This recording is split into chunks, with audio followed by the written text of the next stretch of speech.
Okay, let's see here. We got the quick effects, tricks, tips, and ideas little journal here. Ooh, that's a good idea. I forgot about that one. We got all kinds of good stuff in here. Man, I gotta do some of these soon. All right, let's find a blank page. There we go. I gotta write this down. So I'm going through my computer files and I realize that I have audio recordings that have dates that are like 2010, 2011. These are audio recordings I recorded with my Zoom H1 audio recorder.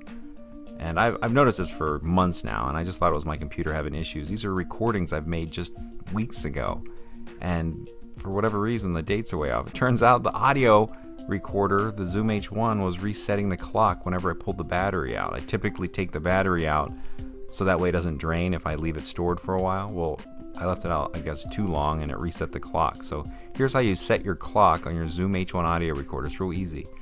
You just slide on the power button, but as you do that, you hold down the record button. That'll bring up your date and time function. It's just like setting a clock in your car or on your watch. And then you'll just toggle through using your little side buttons here.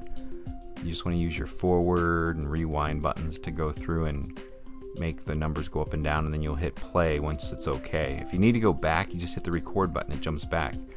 But it lets you set your day, month, and year, and also the time of day, which is really good for when you're doing projects like with a lot of cuts in it. It helps you keep track of when each take was.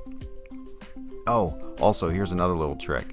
The battery cover on my Zoom H1 I noticed was a little like loose. It would click sometimes. When I was recording I could hear it, so what I did was just put a little bit of a piece of a sponge in there, real thin, just real thin like this. You can't put it too thick, otherwise it'll actually pop off. You just want it just enough to take up that slack. A little piece of fabric would even work too, but that's one trick to get rid of that battery case noise as well. But there you go, quick effects. Zoom H1 date change. KNOPTOP, go make something.